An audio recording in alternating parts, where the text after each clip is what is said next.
So I had a horrible experience yesterday. I actually did record a video of dynamic arrays, but had a power outage midway through, probably like 45 minutes of the way through, and everything just like shut off. So I lost everything. I lost the recording. Um, I didn't lose the code, which sucked even more because I had some good code going, and yeah, and there was no documentation of it. So I decided to just revert everything back to the real other previous video. I'm just gonna do it again. Just gonna record it again, and then yeah, have some cohesiveness going on. Anyway, again, it's really hot here, and that's I'm guessing the reason why we had power outage is everyone's just cranking up their uh, AC units right now. All right, so well, we didn't get too much done last time with the dynamic array, which is fortunate. I think what we're doing is that we were able to create some initialization code and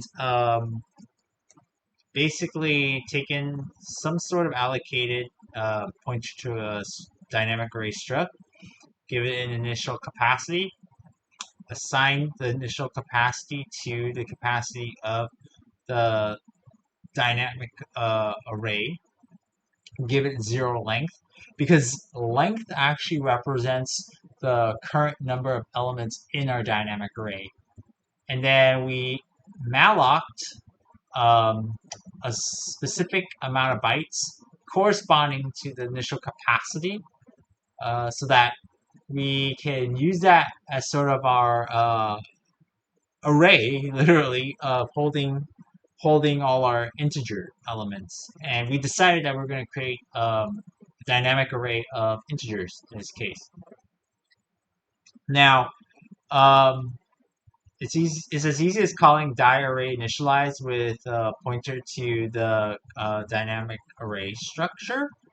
And then we modify all this in place because it's a pointer, right? So then once we have this, we should have our dynamic array struct um, with the appropriate capacity and the data allocated correctly. So here we left off with actually saying, okay, well, how about we treat this as a base address 0, and we want to allocate the first element um, in this contiguous block of memory to be 7 in this case. So if we look at how that looks like in memory,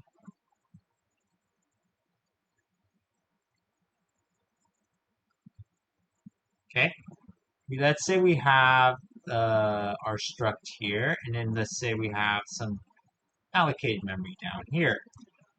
Okay, so let's call this 400, and then let's use like real numbers, like integers are 4 bytes, so we'll just treat it like 4 bytes. And then we'll start this one at 300, and then this will be many other elements. So we'll have our pointer to an int called data, which stores 400. That is basically pointing to here. This will be an int, this will be an int, and this will be an int. This one here is the length, from what I remember, that's 0. And then this one here is the capacity, which is 3. Okay, so when we say something like this, dereference w dot data plus 0, what we're saying is that, well, since w dot data is a pointer, okay, we'll take that pointer value, 400 plus 0, we're going to dereference that, okay, and assign 7 to it. So we follow the line and we say 7. So then we do w.data plus 2, for example, and dereference that. Let's say that is going to be 15. Okay. What we want to do is take the pointer value 400. Okay. Plus 2. Okay. And 2 is not really literally 2 addresses. It's more like 2 units of that data type. So in this case, if 1 is 4 bytes, then 2 is going to be 2 times 4 bytes. We want to go 8 bytes over. So it'll be 408. We'll dereference that. We'll get to here and we'll set it as 15. So we can treat these things as array indexes, for example. Okay? And that actually allows us to kind of already create our first API, which is get. We want to get an element. This could be 7, could be 15, off of given our dynamic array and the index.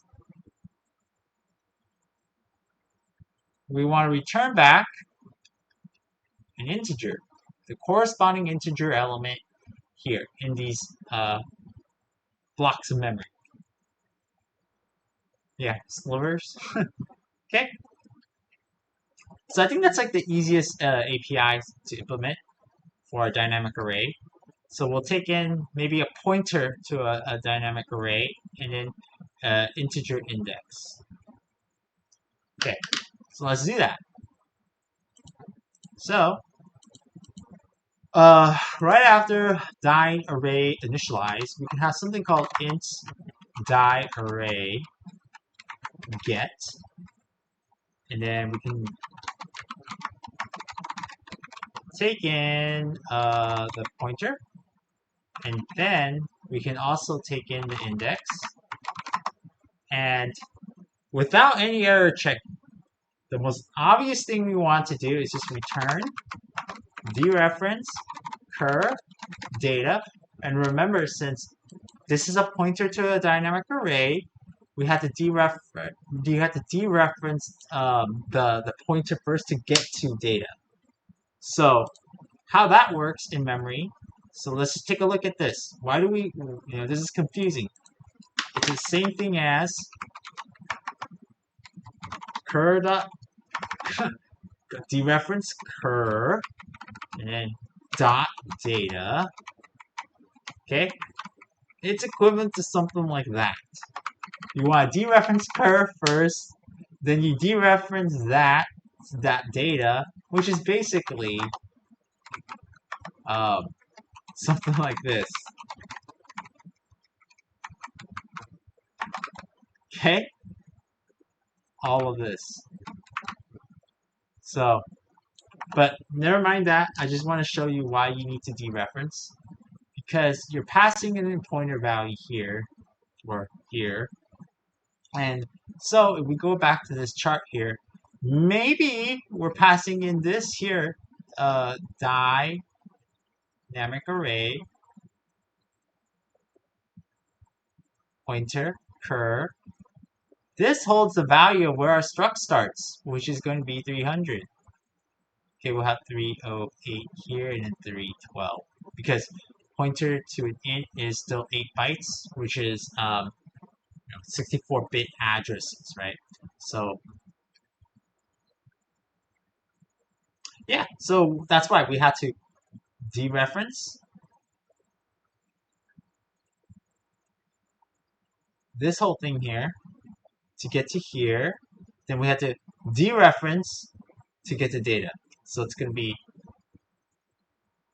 we're going to start here, we're going to go up here, then we're going to go back down here to get to data. Okay? And remember, this is what we pass in. Well, at least a copy of this, because copy by value, if we can remember that.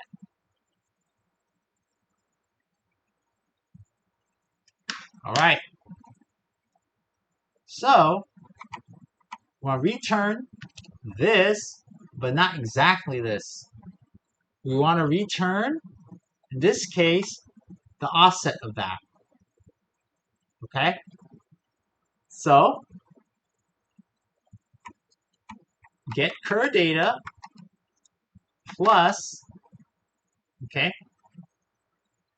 index, and we return all of this.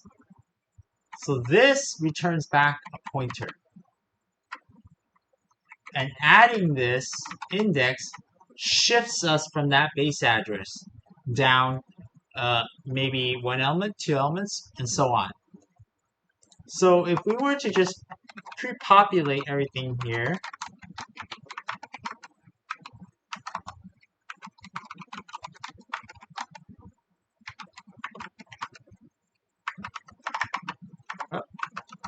how many elements do we have? 1, 2, 3. So we have to make sure we keep our dynamic array length consistent,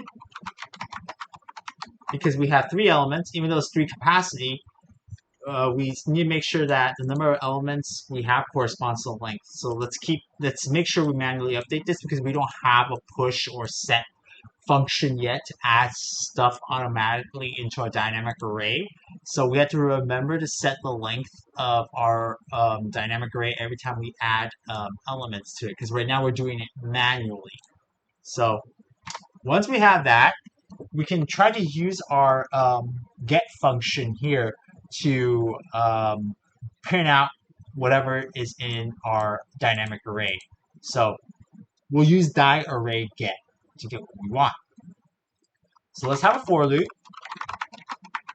that just goes through length elements of our dynamic array W here.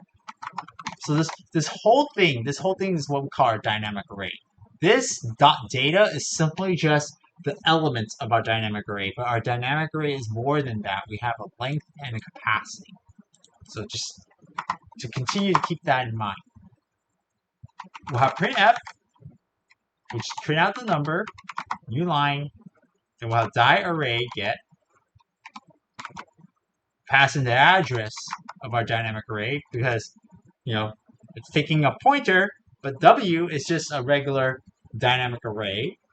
We want to pass in the pointer to the dynamic array, which is what the data type is asking for. Then we're going to use index I. So let's print that and see what we get. So let's try out this in our terminal. So we would navigate to code average dev. I think it's projects C dynamic array gcc out. Okay, cool. So 7, 8, 9 gets printed. And we print the number of elements by referencing length. Again, length is the number of elements we currently have in our dynamic array, and capacity is the total number of elements that we are capable of holding. Okay, so suppose we want to actually get more elements than what we have in length of our array. Let's say, how about this? Let's say we pass an invalid indices. So a good example here is to try and get something that exceeds the length array, or even the capacity of the array, some invalid index. What's going to happen? We don't have any error checking here. So let's quickly see the effects of that. Okay, we get 0. We're lucky. What happens if, well, let's say we want to go 100 over? Do we have enough memory? Okay, that's fine. Oh, maybe, maybe not. We're starting to run into garbage. So we're lucking out. What happens if, let's say, I don't know, let's just hard code it to -111. Are we able to get anything? Let's see. Okay, it's all zeros. So we're actually going out of bounds, and we're getting garbage at this point. Do we want that? I don't think so. I think we should be very careful in allowing what indexes are being passed in. I think we should really check for whether or not the index is 0 up to the length of, no, the capacity of the array. So basically, the first thing we want to do, not the capacity of the array, the length of the array, I'm sorry, the length of the array, the number of elements we have. So we'll check if index is less than 0 or index is greater than dereference cur. Actually, no, we can just do this because cur is a pointer length. We want to print out an error. Fprintf to std error index must, or we can say index out of range. Let's say that. Index out of range, and we exit 1. Kind of like the out of bounds exception that you would get in Java programs. So, if we were to do this,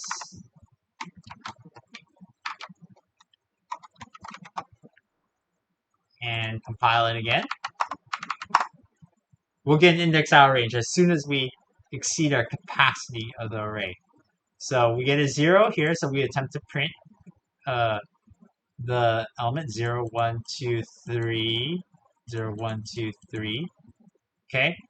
And then at some point, we're going to, actually it should be that. I'll show you why. Yeah, because the fourth one should be out of range. We should only be printing the 3 elements. It's 0-based index, so it has to be index greater than or equal to the current.length, because current.length is, there's 3 elements. Well, if the index is 3, that's actually technically, we're trying to get to the 4th element in this case. So we have to be mindful about that. But yeah, so we have to really make sure that we're checking our boundaries correctly. Now, I don't like how we end up setting these elements manually in our array. I kind of want to implement what we call push. Okay, so in JavaScript we have a push function that basically, if you have like an array here, let's call it A, and you do a.push 1, you'll get 1 being pushed into array here, and then you do a.push 99, for example, you can add 99 to the array like that. So you can just do that pretty much forever without even caring about whether or not you're going to hit some sort of limit on the array. And for now, let's not care about that. Let's just be able to push something into our array, and yeah, and we'll check for like boundaries. We'll handle like resizing and all that stuff there, because that's what the benefits of a dynamic array is, right? So then a dynamic array is different from a static array in that as you add more elements, you don't have to worry about hitting some sort of limit in capacity.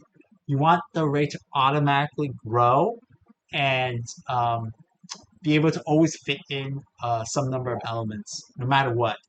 And so we're going to handle this like in 2 phases. We're going to handle push in 2 phases. First phase is, let's just try to get elements into our array first. And then when we hit our limit, let's figure out how to actually resize the array transparently so that someone doesn't have to worry about hitting some sort of limit.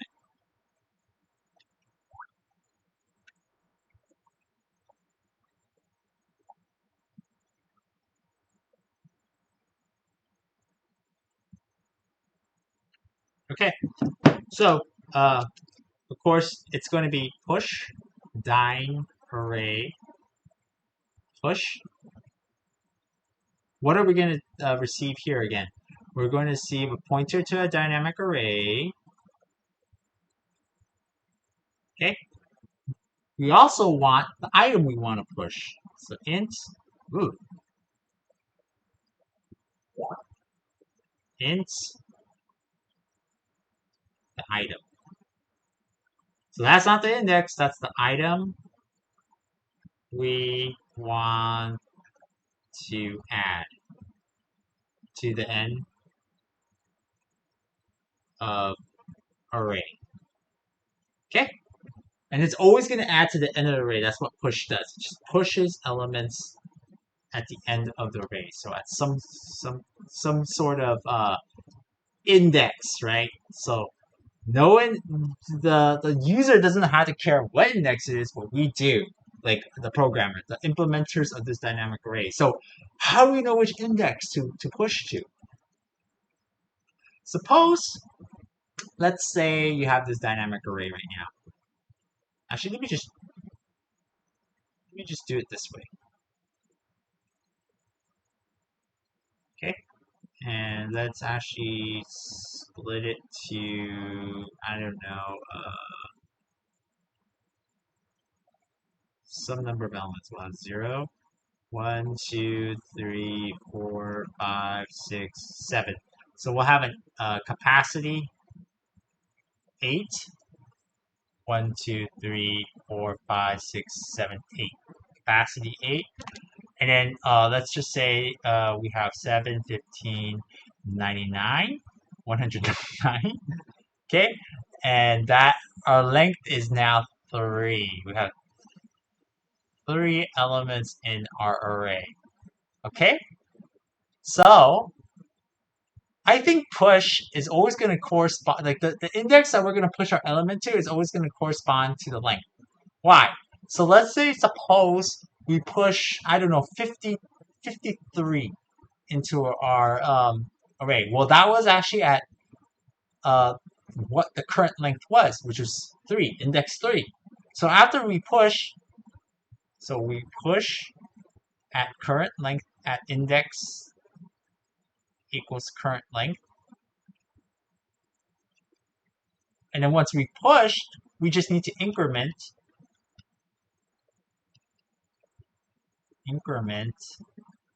current length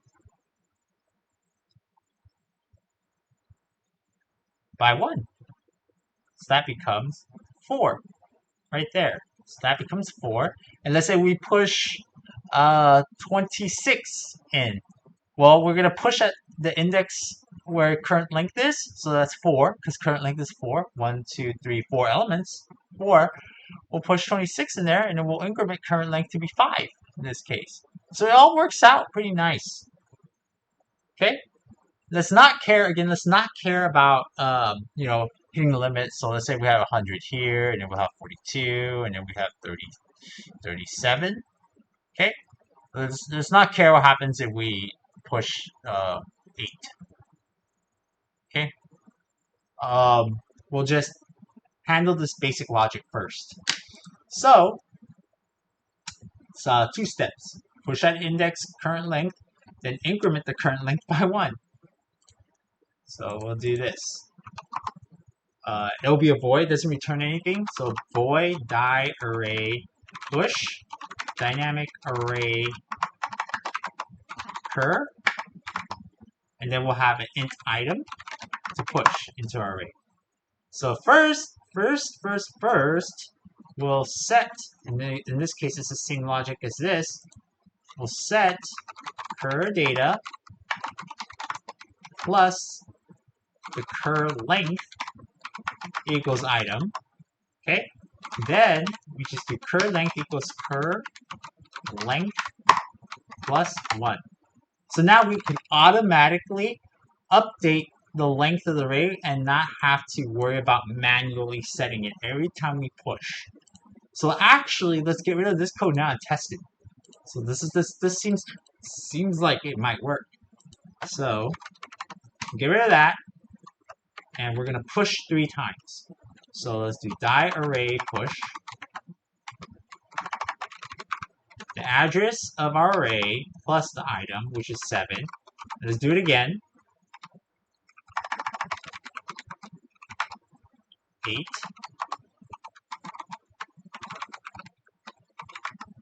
9. Okay, notice how we don't need to update the length of the array? We're gonna let our die array push handle all that. Let's see what we get. So at this some point after this, we're going to have 7, 8, 9 in that data block, and then we're just going to print that. And I should probably fix this too, because this is not right. Okay, so let's compile, and we should get the same thing. We should get the same thing. Okay, great. Got the same thing. 7, 8, 9. So that's an easy way to add elements to our array. Okay. But that's not particularly any useful than just having a regular static array. With a regular static array, you don't have to call these APIs. You can just use the regular array subscripting, right? So like you can just do something a at I equals 18.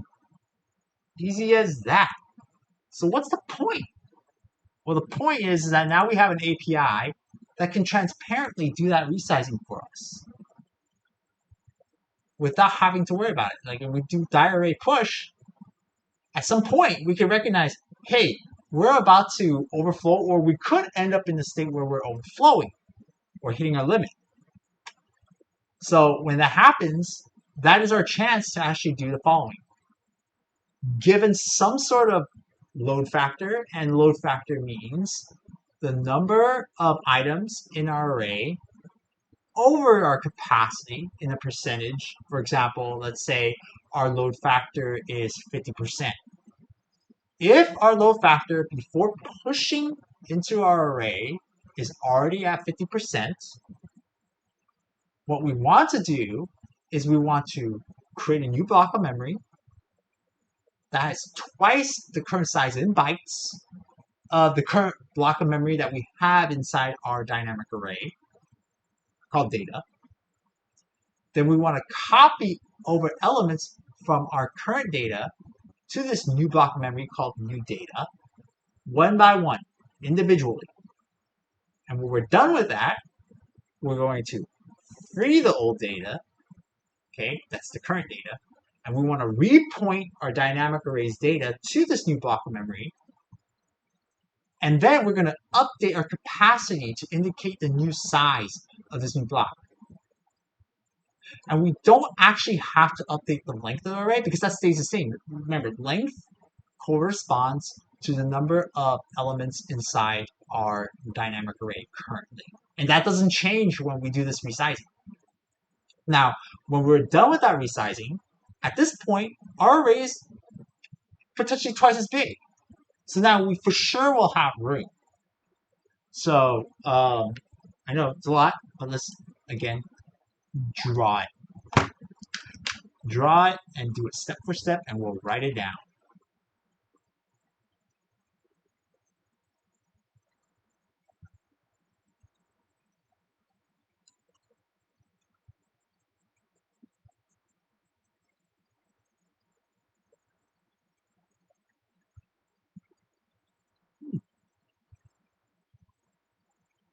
October 14th. Okay. Okay. All right. So let's define what load factor is. Let's call. I want a different color. Let's do. Okay. So what is load factor?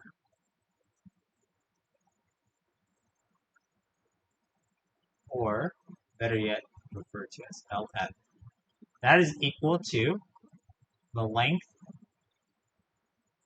over capacity. Okay, so let's keep that in mind. Let's keep this in mind. Load factor is length over capacity in percentage. Okay, so let's say we have initially an array. Let's just call it data. That's our current data. Okay, and then let's just visualize this as our dynamic array. Dynamic array. Okay, and our data is this, which points to here. And then we currently have length let's say, is 2. And capacity is 4. Okay, suppose we have maybe 3, 6, and then we actually want to insert 9. So push 9.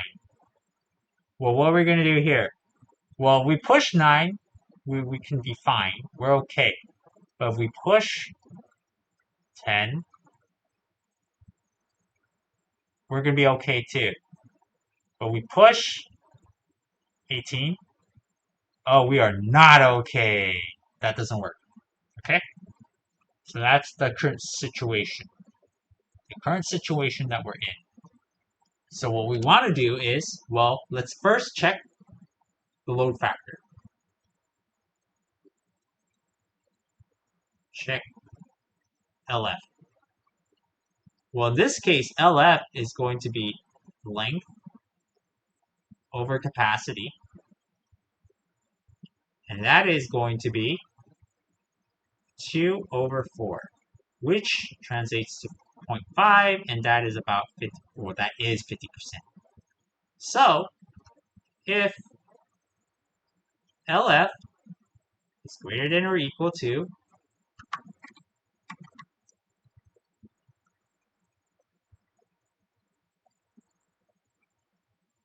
0.5, and what we want to do is resize. Okay? How do we resize? Okay? Well, first, first again. No. Stop it. All right. Allocate new block of memory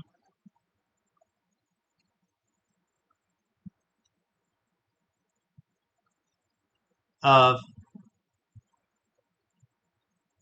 capacity, okay, times 2 times size of int, because we need to actually consider the size of each individual integer. And that's going to be the number of bytes.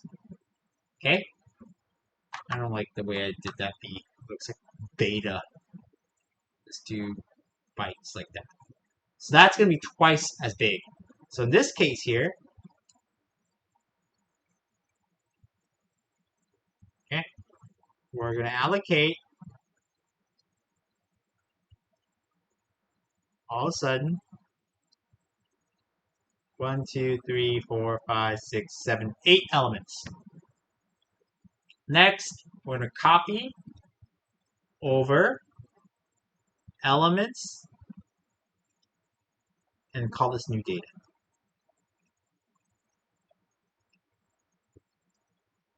Okay? From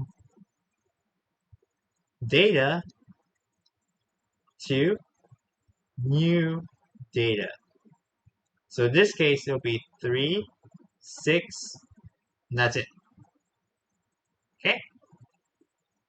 Length stays the same, capacity still stays the same for now.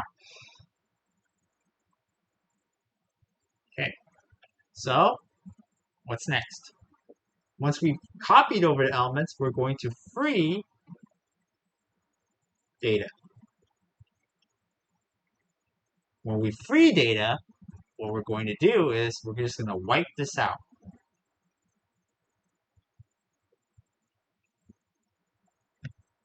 Actually, you kind of get the idea if I do that. So we're going to free data, meaning that now this part of memory is freed up. It's not going to just be sitting in nowhere land when we repoint. So next step is repoint dyne array data to new data. Okay, so what we want to do now is repoint. Well, length is still 2, but data, new data is going to be here. Okay. At this point now, finally, we need to update capacity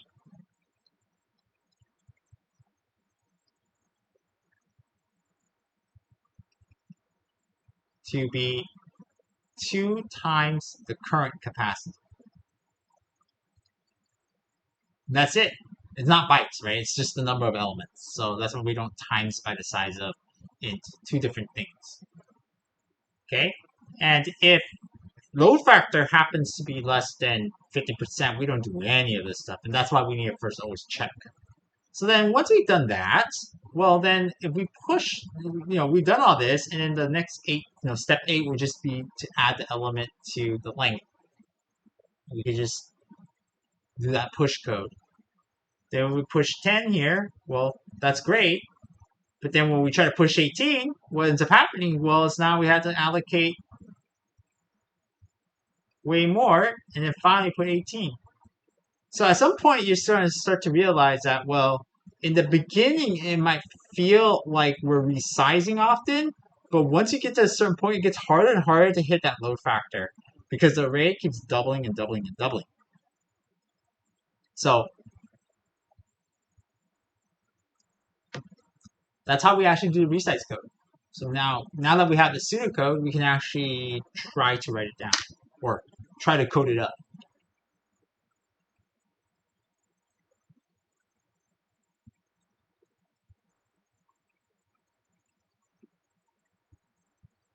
Okay.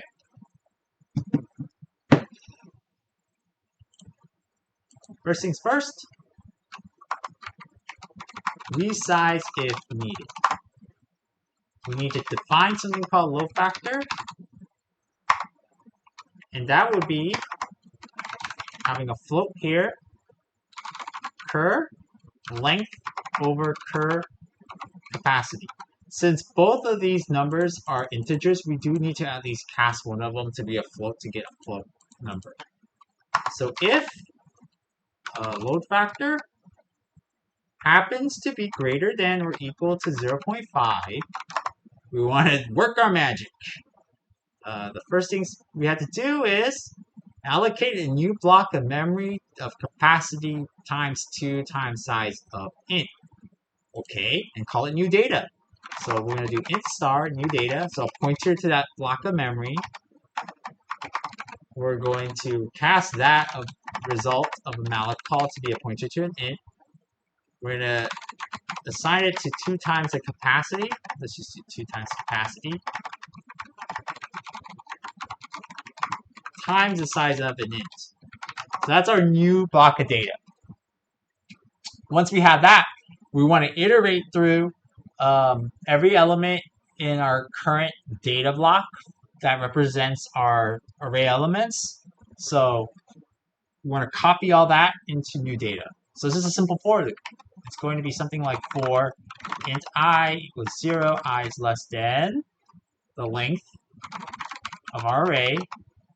And then we're going to increment after each iteration. And it's as simple as doing this. Right, dereference that block of memory at that offset and give it that value of the corresponding place in the current data. So, cur data plus I. Okay? And so that's copy. And when we're done copying, we want to free the old data. So that's what it said right here. Free the old data. And then we're going to repoint cur data to be the new data. And then finally, we're going to update capacity to be 2 times the current capacity. So update our numbers. And that's actually the basic resize code. I think that works in one shot. Let's see. So instead of doing this now, let's go a little crazy. Let's actually initialize our dynamic array to be 3, but let's push 10 elements. See what happens.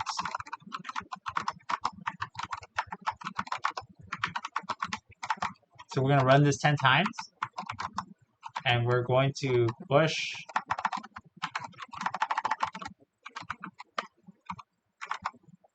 let's say number. Let's do something. Let's do something interesting. Let's do 888, and at the same time, let's print out length of array to be that capacity to be that. And let's print out cur w dot length w dot capacity. Okay. Then let's get rid of this. Okay. This is our pushing. We'll push 10 times, and then we're going to iterate through and get our elements. If w.length, if all goes well, we'll have 10 elements to print out. So, see how it goes. Cool. So you'll see our resizing taking into effect. So we add 1 to our array, that's good. We still have capacity 3. Sorry, not 1. We add 1 element. And then we add the second element, capacity is still 3. At the third element, we do our resizing. And then our fourth element, we resize once more. But then notice how then we start to resize less and less. And then all these elements are in our array. Okay, let's visualize it even more extreme, which is 100, and let's see how often it starts to resize then. Okay, if we go all the way up, notice how there are going to be bigger and bigger gaps in terms of resizing. And notice how, look, we don't have to worry about overflowing, because now we're pretty much at the limit of however, like whatever available memory we would have. So I can even go like 1,000,000, for example. 1, 2, 3, 1, 2, 3.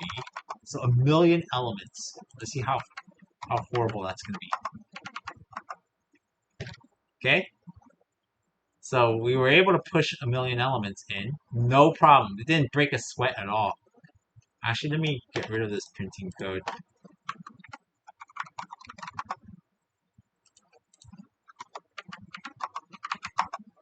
Look at that. Capacity becomes 3,000,000. So we have room for 3,000,000 at the end of all. See how big can we go? So that's 10,000,000, and this is going to be 100,000,000. It's really pushing the computer now. Okay. Okay. Let's see. Oh, it's gonna be a while. we're gonna be sitting here forever. But notice how as we push the elements here, we're not changing the capacity as much. So it's gonna stay. It's gonna start to stay at the same capacity longer and longer and longer. See how it's like taking a while to even change. Okay, that took a while. At some point, it's just gonna stop changing capacities. So that it doubled again. So it probably won't double until it's like 2.5, whatever. I'm willing to wait, but you know, let's see.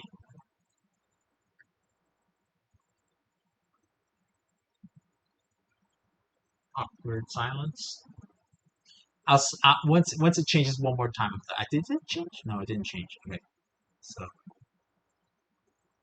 so this look at how much memory. I should see how much memory we're actually using. So how much memory are we using? Processing memory. So I think A.out. That's our RAM here usage here. So we're at, and it changed once already. So we're at 103 megabytes now. 106. So we're just allocating as much memory as possible. Look at that.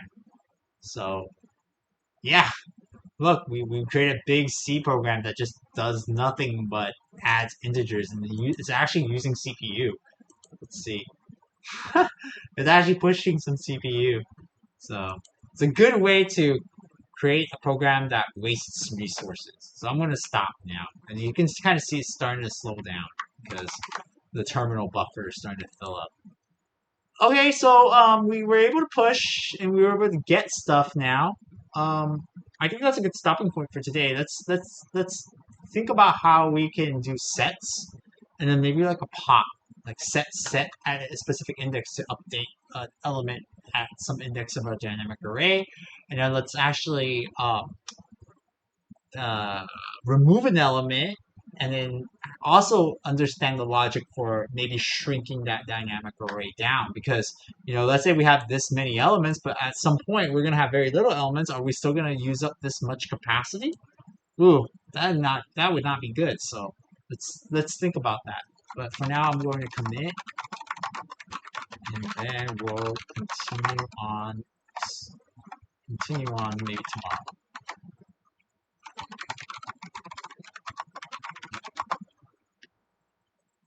Okay, see ya.